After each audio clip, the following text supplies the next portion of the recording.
The Great Hall of the Galactic Council stretched for nearly a kilometer, its crystal walls reflecting the light of 1,000 stars. Representatives from 47 different species sat in their designated sections, their attention focused on the human standing at the center platform. Ambassador David Chen stood alone, his simple black suit looking plain compared to the elaborate garments and armor worn by the alien diplomats around him. Chen had been speaking for 20 minutes, trying to explain Earth's position on military transparency. The Council had demanded a full accounting of humanity's weapons and defenses. It was standard procedure for new members, they said. Chen knew better. They wanted to know if Earth posed any threat. "We believe in peace," Chen said, his voice carrying through the translation devices. "But we also believe in being prepared.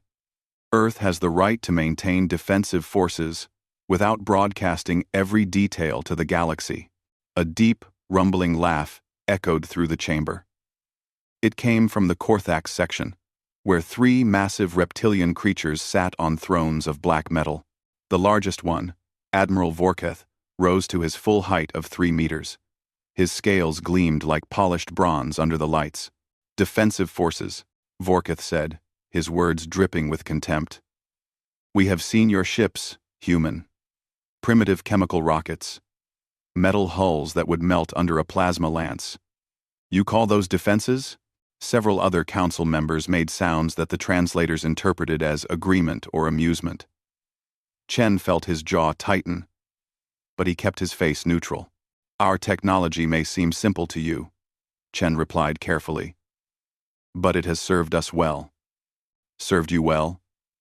Another voice joined in, this time from the Zelthian representative, a being that looked like a floating cluster of blue crystals. "You have barely left your own star system. You fight among yourselves over resources. Your largest warship is smaller than our cargo transports." Chen opened his mouth to respond. But the council speaker, an ancient being called a Tormund, raised one of its 6 arms. The gesture meant silence. "The council has reviewed Earth's military capabilities," the Tormund said, its voice neutral and mechanical through the translator. "We find them minimal. Earth is accepted into the galactic community as a protectorate world. You will be defended by Council forces. In exchange, you will submit to Council authority in all matters of interstellar policy." "That is not acceptable," Chen said firmly. "Earth seeks membership as an independent world, not as a protectorate." The laughter came again, this time from multiple sections. Vorketh stepped down from his platform, his heavy footsteps echoing. He walked toward Chen, stopping just 3 meters away. His eyes, yellow with vertical pupils, studied the human with obvious disdain. "You do not understand your position, little human," Vorketh said. "In the galaxy, strength determines status. Your world is weak. You should be grateful we offer protection instead of conquest." Chen met the alien's gaze without flinching. "Is that a threat, Admiral?" "A fact," Vorketh replied. He turned to address the entire council. "The Korthax Empire proposes a different solution. Earth's system contains valuable resources. Its location is strategically useful. We propose that Earth becomes a Korthax territory. We will manage its development. The humans can serve as labor. It is more efficient than this pretense of equality. We resuscitate." The council chamber erupted in discussion. Some species objected. Others seemed interested. Chen felt cold anger building in his chest. "Earth will never accept subjugation," he said loudly, cutting through the noise. "You will not have a choice," Vorketh said. He pulled a device from his belt and projected a hologram into the air. It showed a massive fleet of ships. Hundreds of them, all bearing Korthax markings. "This is the 3rd subjugation fleet. It can be at your world in 6 days. Your pathetic defenses will fall in hours. Or you can submit now, peacefully, and your people will be treated well." The council speaker made a gesture that called for order. "Admiral Vorketh, the council has not authorized military action. Earth is under consideration for protectorate status. The Council moves too slowly, Vorkith said. The Korthax Empire claims Earth by right of strength. We will file the proper paperwork after the conquest.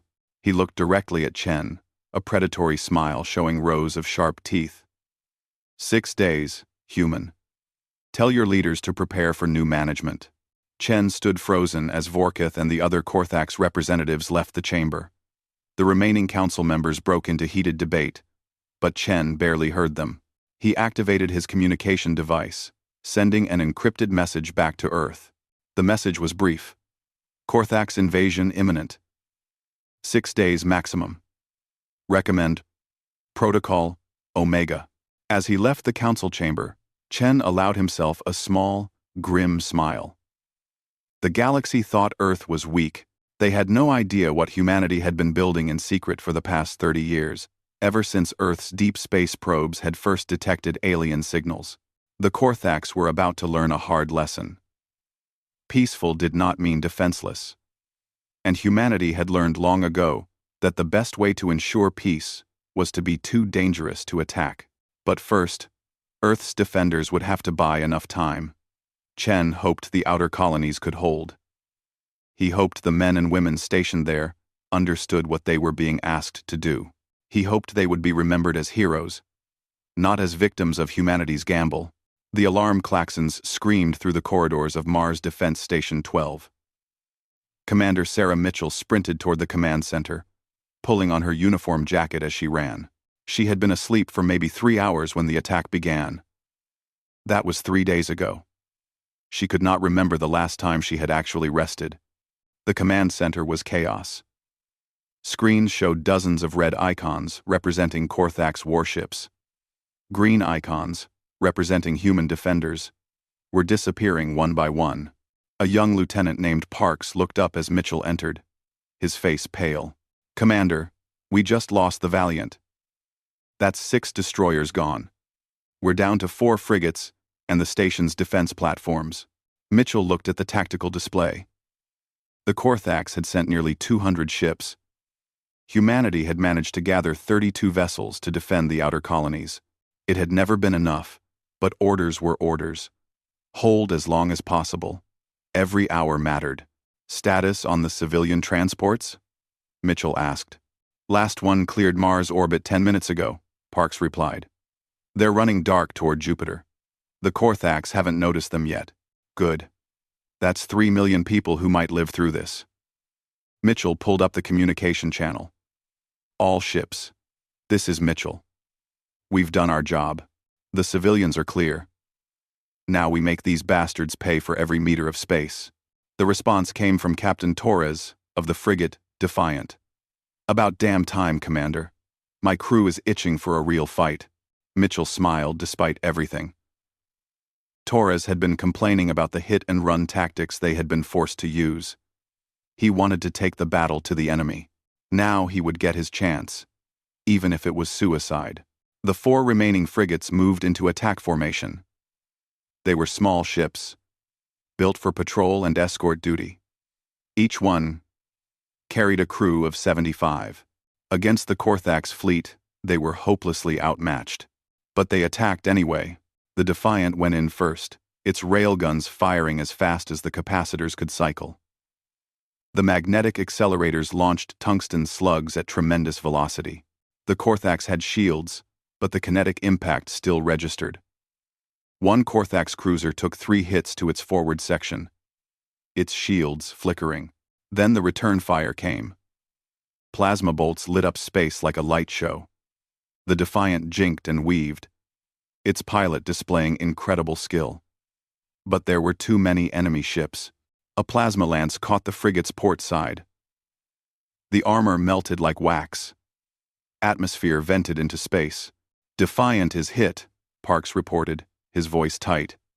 "They're still fighting, but life support is failing." Mitchell watched as the Defiant continued firing, even as more hits tore into its hull.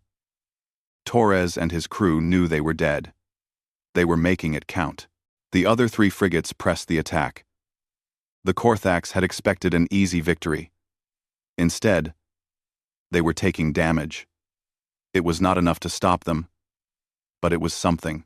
Humanity was showing the galaxy that they did not go quietly. On the lunar surface, hidden beneath regolith and rock, something vast was waking up. Fusion reactors that had been cold for years roared to life. Antimatter containment fields stabilized. Weapons systems that had never been fired ran through diagnostic checks. The facility had been built in absolute secrecy, carved out of solid rock by automated mining drones. Not even the Galactic Council knew it existed. Admiral James Rodriguez stood in the command center, watching the same battle that Mitchell was fighting. His jaw was clenched so tight it hurt. He wanted to go now, to save those brave men and women dying in the outer system. But the orders were clear. The dreadnought could not be revealed until the enemy was committed. Until they were close enough to Earth, that retreat would be impossible.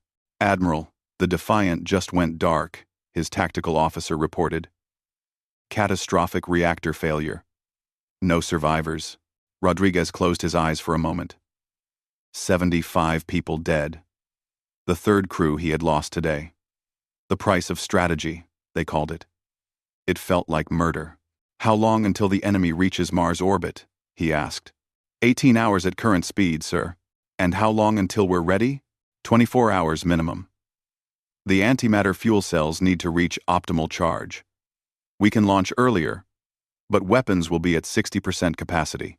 Rodriguez nodded. "Tell Mitchell to fall back to Jupiter. She's to hold Europa Station for as long as possible, then retreat to Earth. I need those extra 6 hours." The message was sent. On Mars Defense Station 12, Mitchell received it and felt relief mixed with guilt. They got to live a little longer. They got to run. But it meant abandoning Mars. It meant letting the enemy take another step toward Earth. "All ships, fall back to Jupiter," she ordered. "Maximum burn. Don't wait for the wounded." It was the hardest order she had ever given. 3 frigates remained. One of them, the Resilient, had taken heavy damage. Its engines were damaged.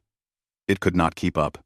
The captain of the Resilient, a woman named Kim, did not argue. She understood. "Go," she said simply. "We'll buy you time." The 3 frigates jumped to high acceleration, their fusion drives pushing them toward Jupiter. Behind them, the Resilient turned to face the Korthax fleet alone. It lasted 4 minutes. But in those 4 minutes, it destroyed 2 Korthax destroyers and damaged a cruiser. The Galactic Council watched it all through their monitoring systems. Some representatives were silent, processing what they were seeing. Others made comments about the futility of human resistance. A few seemed troubled by the casual way the Korthax were destroying the defenders. None of them knew about the dreadnought. None of them knew that humanity had prepared for this exact scenario. Earth had been gambling on peace. Yes. But they had also prepared for war. They had spent 3 decades building a ship that could face an entire fleet alone. In 24 hours, the galaxy would learn that humanity did not bluff. The Korthax fleet emerged from their faster-than-light jump at the edge of Earth's solar system. Admiral Vorketh stood on the bridge of his flagship, the World Breaker, and studied the blue planet on the main display. It looked peaceful, almost welcoming. He had conquered 17 worlds in his career. This would be the 18th. "Scan for defense platforms," he ordered. His sensor officer, a younger Korthax named Rothek, worked at his station for several minutes before responding. "Admiral, I detect minimal defenses. 3 orbital stations, approximately 70 defensive satellites, and what appears to be 12 warships in various positions around the planet." Vorketh laughed. 12 ships? They could not even muster 50 to defend their outer colonies. This will be over before the sun sets on their capital. Bluv crimes live too. Bluv crimes live too. The fleet moved forward. A wall of metal and weapons systems, 200 Korthax warships, the finest the Empire had to offer. Each one capable of destroying a city with a single bombardment. Together, they were unstoppable. Or, So Vorkith believed. On Earth, in the underground command center beneath the Rocky Mountains, General Patricia Hayes watched the approaching fleet. Her gray hair was pulled back in a severe bun, her uniform pressed and perfect. She had commanded Earth's defense forces for 8 years. She had prepared for this moment since the day humanity confirmed they were not alone in the universe. "Admiral Rodriguez, status of the Indomitable?" she asked into her communication device. Rodriguez's voice came back instantly. "All systems optimal, General. Fusion reactors at 100%. Antimatter reserves fully charged. Weapons systems armed and ready. We can launch in 10 minutes. Not yet," Hayes said. "Let them commit. Let them get close enough to taste victory. Then we show them what humanity really is." On the Worldbreaker, Vorkith composed his surrender demand. He kept it simple and brutal. It was a tactic he had used before. Shock the enemy with overwhelming demands. Make resistance seem hopeless. Most species broke quickly when faced with the alternative. He opened a communication channel to Earth. "Humans of Earth, this is Admiral Vorkith of the Korthax 3rd Subjugation Fleet. Your military forces have been destroyed. Your outer colonies are under our control. You have 6 hours to surrender completely. Dismantle all weapons. Prepare to receive occupation forces. Any resistance will result in the bombardment of your major cities. This is your only warning." The response came after a long pause. A woman's voice, calm and almost bored. "This is General Hayes, Commander of Earth Defense Forces. Your demands are rejected. You have 10 minutes to withdraw from our space. This is your only warning." The Korthax bridge crew erupted in laughter. Even Vorkith found himself amused. The audacity of it was almost admirable. 10 minutes to withdraw? After they had crushed humanity's forces? After they had crossed light years to reach this world? Humans, Vorkith said, shaking his head. Such spirit. It will be amusing to break. All ships, advance to attack formation. Target the orbital stations first, then the surface cities. We will teach them the cost of defiance. The Korthax fleet moved forward, spreading out into a battle formation that had been perfected over centuries of conquest. Every ship knew its position. Every weapon was ready. They had done this so many times before. They did not see the moon behind them. They did not see the massive doors opening in the lunar surface. Doors so perfectly camouflaged that even their advanced sensors had missed them. They did not see the ship that emerged from humanity's secret shipyard. The UHSV Indomitable rose from the moon like a metal mountain coming to life. It was huge. Bigger than any ship in the Korthax fleet. Its hull was dark gray, covered in armor plating that looked almost organic, like scales on some vast beast. The ship was 3 kilometers long, bristling with weapons, emplacements, and sensor arrays. Rodriguez sat in the command chair at the center of the Indomitable's bridge. Around him, 200 crew members worked at their stations. The ship's AI, called Guardian, displayed tactical information on every screen. The Korthax fleet was highlighted in red. They had not detected the Indomitable yet. The stealth systems were still active. All hands. This is Admiral Rodriguez, he said, his voice carrying through every corridor of the massive ship. We trained for this. We built this ship for this. Now we show the galaxy what happens when you threaten Earth. Drop stealth. Activate all weapon systems. Let them see what they're facing. The stealth field collapsed. Suddenly, every sensor in the Korthax fleet screamed warnings. A massive ship had appeared behind them, seemingly from nowhere. It was bigger than anything in their fleet. It was broadcasting on all frequencies, a single message. This is the United Human Space Vessel Indomitable. You have entered Earth's territory with hostile intent. You have attacked our people. You have threatened our world. You were warned. You did not listen. Now face the consequences. On the Worldbreaker's bridge, Vorkith stared at the image of the Indomitable. His mind tried to process what he was seeing. Where had this ship come from? How had they built something so massive in secret? The intelligence reports had said Earth's technology was primitive, centuries behind galactic standard. "It is a trick," he said, though his voice lacked conviction. "A cargo hauler modified to look dangerous. All ships. Attack formation. Destroy that vessel." Rothek was frantically working his sensors. "Admiral, I am reading energy signatures I have never seen before. Their reactor output is... It should not be possible. And their weapons, I count over 300 separate targeting systems, and they are all locked onto our fleet." "Fire," Vorkith ordered. 50 Korthax ships opened fire at once. Plasma bolts and missiles streaked across the space between the fleets. It was enough firepower to destroy a dozen normal warships. It was enough to crack a planet's crust. The Indomitable's point defense system activated. Lasers, moving at the speed of light, intercepted the missiles. Not some of them. All of them. Every single missile was destroyed before it reached the ship. The plasma bolts struck the Indomitable's shields and were absorbed harmlessly. Then, the Indomitable returned fire. The railguns spoke first. Massive electromagnetic accelerators launched tungsten projectiles at 15% of light speed. The rounds crossed the distance to the Korthax fleet in seconds. When they hit like the hammer of God. The first Korthax cruiser took 3 rounds to its center mass. The shields never had a chance. The armor crumpled like paper. The ship broke in half, both pieces tumbling through space.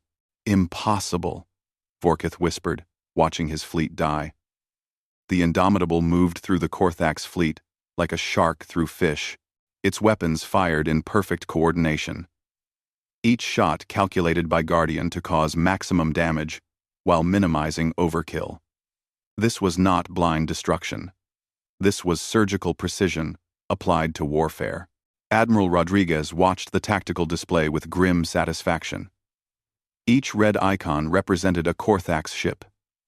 Each time the Indomitable fired, icons changed status. Some went dark, indicating total destruction. Others turned yellow, indicating disabled systems. Rodriguez had been very clear in his orders. Destroy the ships that continued fighting. Disable those that tried to retreat. "Captain Wei, release the drone wings," Rodriguez ordered. "Aye, sir, releasing drones." Along the Indomitable's hull, hundreds of launch bays opened. Drones poured out like angry insects from a disturbed nest. They were small, each one about the size of a fighter craft. But they did not need pilots. They did not need life support, or food, or rest. They were controlled by Guardian, who could coordinate thousands of them simultaneously. With perfect precision, the drones swarmed toward the Korthax fleet. Each one carried 6 missiles and a plasma cannon. Each one moved with impossible agility, pulling maneuvers that would have killed any living pilot. The Korthax tried to shoot them down, but Guardian predicted every shot, adjusting the drone's flight paths microseconds before enemy weapons fired. On the Worldbreaker, Vorkith was learning what terror felt like. He had spent his entire life as the one inflicting fear.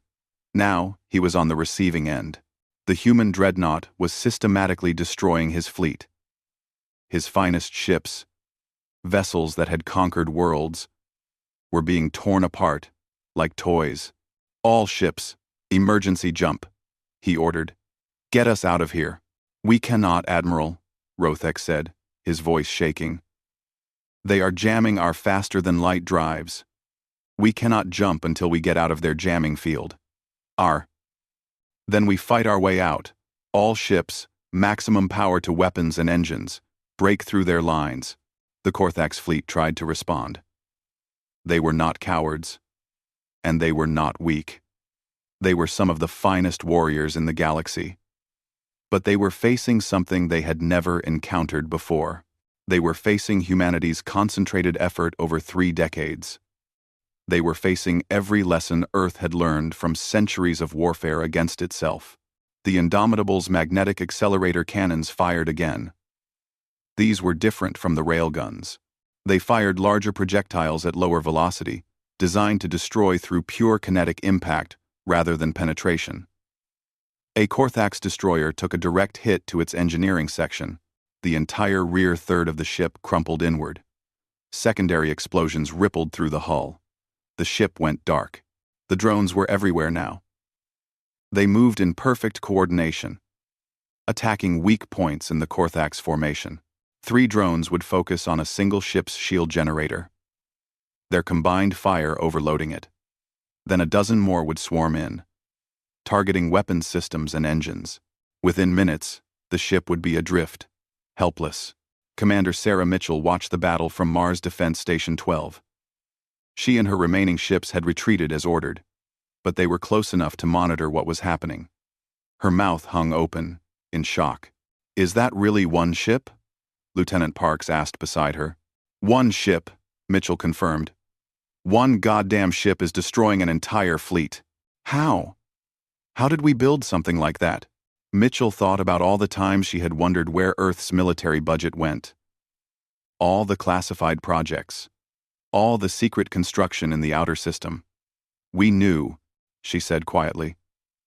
"After we detected alien signals, we knew we might need something like this. So we built it. We spent everything on one ship that could face a fleet alone." On the Galactic Council Station, 47 species watched the battle in stunned silence. The feed was coming from Korthax sources. It could not be faked. What they were seeing was impossible according to everything they knew about human technology. Earth was supposed to be primitive. Their ships were supposed to be centuries behind galactic standard. The Zelthian representative, the floating cluster of crystals, finally spoke. Their technology index was wrong. Completely wrong. "Look at those weapons. Look at that coordination. Those drones operate with processing power beyond anything we have." Another representative, a being that looked like a walking plant, added its thoughts. "The reactor signatures are wrong too. That is not fusion power as we know it. That is something else. Something more efficient." On the Tormund speaker's platform, the ancient being processed what it was seeing. "Humans lied," it said simply. "They deliberately misrepresented their capabilities. They made us think they were weak." Quote, "No," Ambassador Chen said from his position in the gallery. He had been silent until now, content to let the battle speak for itself. "We did not lie. We told you we believed in peace but also in being prepared. You chose to interpret that as weakness.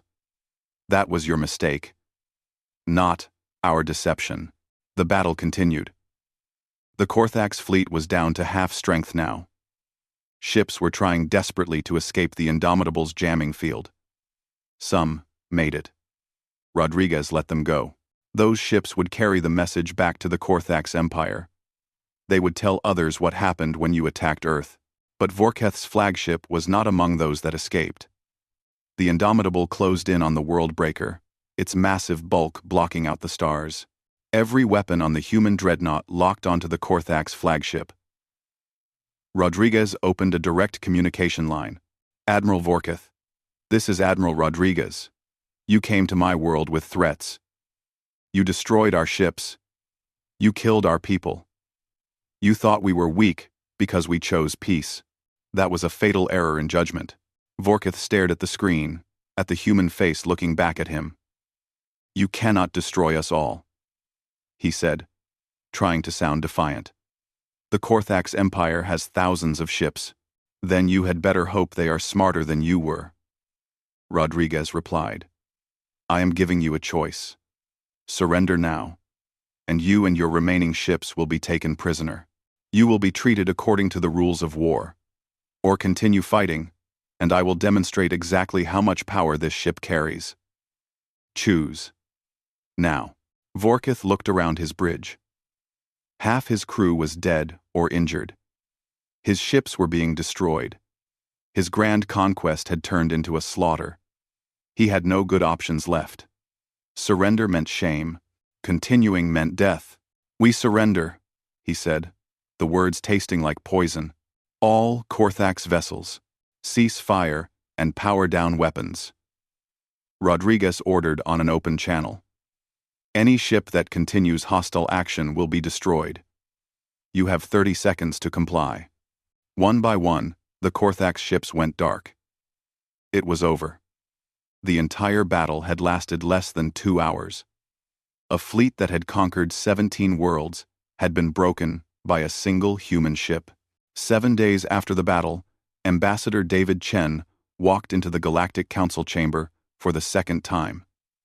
The atmosphere was very different from his first visit. Before, there had been laughter and contempt. Now, there was silence and careful respect. The Indomitable hung in orbit above the council station. Visible through the crystal walls, it had not powered down its weapons. Chen took his place on the central platform. This time, he was not alone. General Hayes stood beside him, her uniform decorated with medals earned over 3 decades of service. Behind them, on every screen in the chamber, Admiral Rodriguez watched from the Indomitable's bridge. The Tormund speaker called the session to order. The Galactic Council recognizes Ambassador Chen of Earth. You have requested this emergency session. You may speak. The Tormund speaker. The Tormund speaker. The Tormund speaker called the session to order.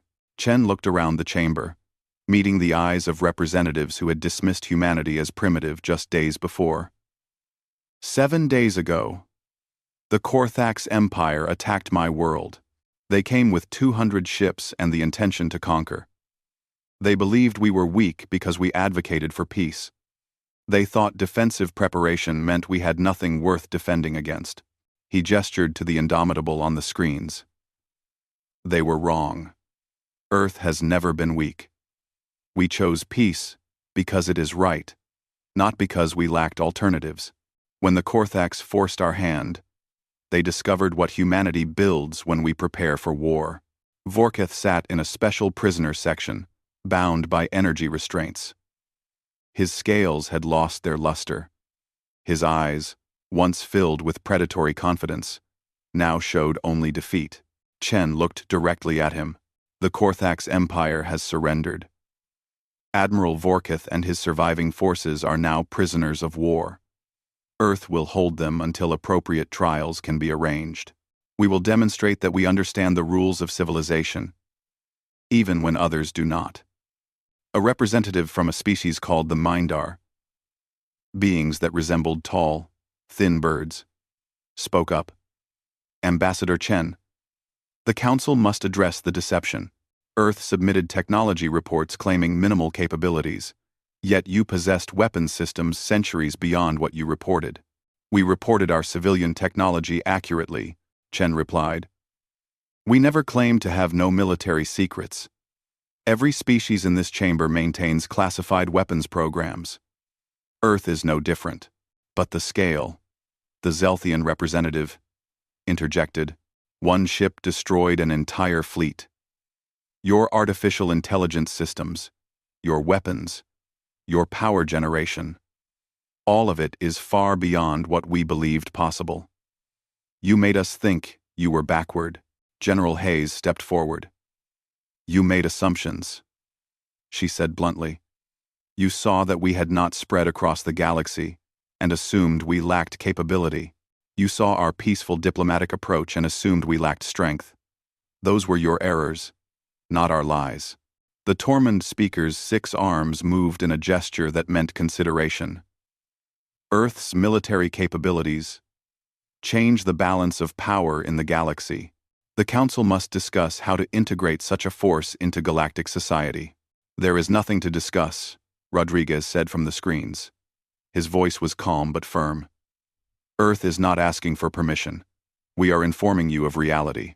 Humanity will defend its interests. We will protect our people, and we will respond to threats with overwhelming force. The chamber erupted in debate. Some representatives demanded that Earth be forced to dismantle the Indomitable. Others suggested restrictions on human expansion. A few, the wiser ones, suggested that cooperation might be better than confrontation. Chen waited for the noise to die down. Then he spoke again. The Galactic Council has a choice. Earth can join as a full member, with all the rights and responsibilities that implies. We will contribute to Council defense forces. We will participate in galactic commerce. Or Earth will remain independent, defend our own interests, and the Council can explain to its members why they rejected a powerful ally. You threaten the Council? A representative demanded. No, Chen said. We are stating terms. Earth will not submit to protectorate status. We will not allow our world to be second class. We fought too hard for our independence to surrender it now. The Tormund speaker was silent for a long moment. Then it spoke. Its mechanical voice, somehow conveying resignation. The Council will vote. All in favor of granting Earth full membership status, with military autonomy. Raise your primary appendage. Slowly, reluctantly, most of the representatives complied. Some did not. But the majority was clear. Earth was now a full member of the Galactic Council, recognized as a sovereign power. This session is concluded, the speaker said. Welcome to the galactic community. Earth. May you use your strength wisely. 3 months later, Admiral Rodriguez stood on the bridge of the Indomitable as it patrolled the outer edge of Earth's solar system. The ship was no longer alone. 4 more dreadnoughts had been revealed, each assigned to a different sector. The galaxy now knew that Earth had not bet everything on one ship. They had built 5, each one capable of facing a fleet. Commander Mitchell had been promoted and given command of the new Mars Defense Fleet. The old frigates and destroyers were being retired, replaced by ships that incorporated the technology humanity had kept secret. Earth's military was expanding, not to conquer, but to ensure no one would ever threaten them again. On Earth itself, life continued much as it had before. People went to work, raised families, argued about politics. But they did so knowing that humanity had a place in the galaxy now. They were not victims. They were not prey. They were a power to be respected. Rodriguez looked at Earth through the Indomitable's view screen. It looked so peaceful, so blue and green and beautiful. Hard to believe that this world had been hours away from invasion just months ago. Hard to believe that everything had changed so quickly. Sir, we are receiving a communication from Galactic Command, his communications officer reported. They are requesting human assistance with a pirate problem in the Outer Rim. Rodriguez smiled slightly. Tell them we will send a support group. 2 destroyers and a cruiser should be sufficient. Not the Indomitable, sir? No. The dreadnoughts are for defending Earth. Let the smaller ships handle patrol work. We have a reputation to maintain, but we do not need to show off. The message went out. Within a week, human ships would be operating alongside galactic forces for the first time. It was a small step, but it was important. Earth was not isolating itself. They were becoming part of the larger community, but on their own terms. The Korthax Empire had sued for peace after the defeat of Vorketh's fleet. The terms were harsh. Reparations for the destroyed colonies. Return of prisoners. A permanent embassy on Earth to ensure no future misunderstandings. The Korthax agreed to everything. They had learned their lesson, so had the galaxy. The message had spread through every sector, to every species. Earth was no longer an easy target. Humanity had shown that peaceful intentions did not mean weakness. They had shown that they could build weapons that matched or exceeded anything the galaxy had. Most importantly, they had shown that they would use those weapons without hesitation when their world was threatened. Rodriguez thought about all the people who had died defending Earth, the crews of the frigates that had fought hopeless battles to buy time. The soldiers at the colonies, who had held the line knowing they would not survive. They had not died in vain. Their sacrifice had given Earth the time it needed. Their courage had shown the galaxy that humans did not surrender. Sir, all systems are green, his tactical officer reported. No threats detected in our sector. Good. Rodriguez said. Let's keep it that way. The Indomitable continued its patrol, a silent guardian watching over Earth. In the shipyards hidden throughout the solar system, construction continued. Humanity was building more ships, refining their technology, preparing for whatever challenges the galaxy might bring. They had learned the most important lesson. In the vast darkness of space, strength was not about aggression. It was about capability combined with restraint. It was about being so dangerous that no one dared to attack you, but so reasonable that everyone wanted to be your friend. Earth had finally found its place in the galaxy. Not as conquerors, not as victims, but as equals who had earned their position through preparation and resolve. The age of humanity, assuming they were alone, was over. The age of humanity, defending its place among the stars, had begun.